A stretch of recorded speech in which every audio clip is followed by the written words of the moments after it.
New from Eureka Classics is Slaughter in San Francisco, otherwise known as the Yellow-Faced Tiger. This movie from 1974, directed by Lo Wei, and has an early role for Chuck Norris as the bad guy of the piece.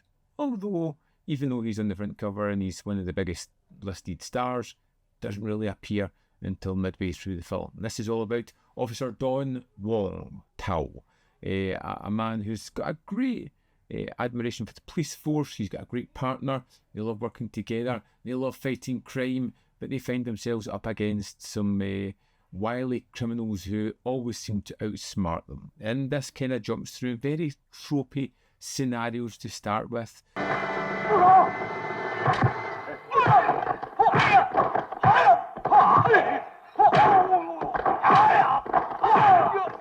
You know, Officer Don stops a battle on the beach and kills someone, gets thrown out of the force, arrested, gets out of the force, makes amends, keeps up that partnership with the friend he has, and goes through like a lot of kind of things that are just very kind of tropey and the kind of typical kind of story beats you would expect, until we get to the crux of the movie, which is a gang are making robberies, dealing drugs, they kill his friend, and then he's out for vengeance, trying to figure out what's going on.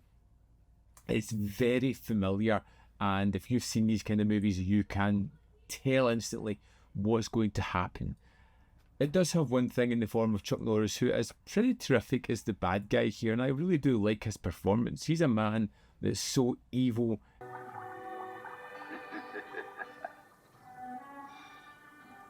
Oozes it in every sequence. Even when he's got his top off, still somehow looks as if he's wearing a jumper. He is so hairy, it's off-putting. It's just something that kept dazzling me every time he appeared. I'd be like, oh, terrifying. The Slaughter in San Francisco is a fairly competent martial arts movie, and it does feel as if it's trying to do some things a little bit different and trying to influx the movie with a lot of martial arts sequences, some of which are great, some of which are not so great, and a lot of that is down to camera placement, choreography. You can tell that the blows aren't really landing a lot of the time, and it becomes apparent through quite a lot of the fight sequences. Not to say that the form or the way they're set up or the way it's choreographed are poor. It's just, you can just see the kind of seams to it as it comes across.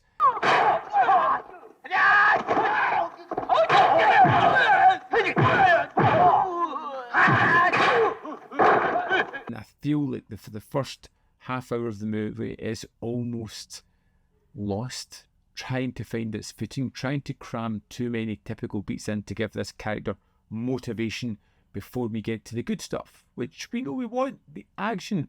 And whereas it can be quite funny and quite kitsch, it doesn't sustain that the whole way through it, fluctuating between moments where nothing's really happening to fun action sequences. But whenever Chuck Norris is on screen, it is kind of fun. It's a fun chewing the scenery performance where he is just despicable right across the board.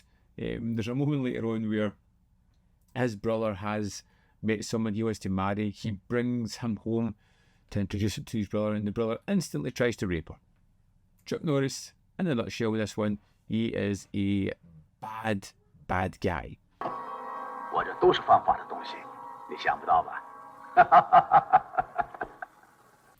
I like the look of this. I like the kinetic feel that we have here. I liked the almost amateurish nature of the story. It feels like they're really trying to do something and almost parodying other familiar tales of the time and tropes and just squeezing everything together into this one. It's never going to be something that you sit back to just enjoy because it's wonderful. It's kind of clunky. It's kind of rough. It has some great points. It has some bad points. It's something that I'm glad to have watched. I'm not sure if I'm going to rush back to Slaughter in San Francisco or the Yellow-Faced Tiger, as it's otherwise known. It's an interesting watch.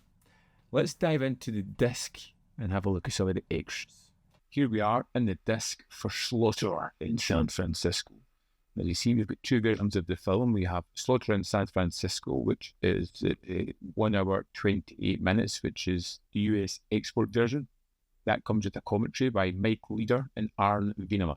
Next up, we have Yellow-Faced Tiger, which was the version I watched. It's 1 hour 46 minutes, 2 seconds. This one comes with a commentary by Frank Jeng and Michael Worth. In the special features, we have Karate Cowboy, Talking Chuck, which is 40 minutes, 48 seconds. It has Arn Venema and Mike Leader talking about Chuck Norris. It's full of great information and some fun anecdotes. They talk a little bit about a jeans denim deal that he had, talking about Mission in Action, which was something I didn't know. The story kind of read about that and some other interesting aspects as well. Next, we have a Return to Slaughter, which is 15 minutes, 10 seconds. It's a location piece, but very different. It's intricate with conversations and interviews with other people. Well, it kind of shows you the locations then and now, which is a really interesting way to do it. And then we have the original Hong Kong trailer, the US trailer, and the export trailer. And that's the extras for Slaughter in San Francisco. So there we have it. Slaughter in San Francisco is gratuitously trashy. It revels in that. It owns it. It's part of the movie's DNA, and it feels proud to show that in almost every sequence. Is it a movie that you've got to see? No. Is it one that you want to sit down one night, laugh at, enjoy moments of, beer, pizza kind of movie? Couple of friends?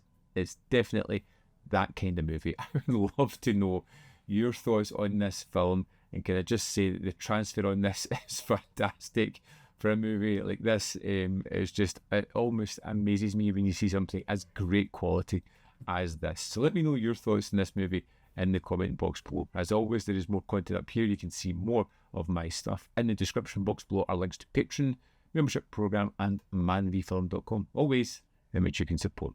Thanks for watching, and I'll see you next time.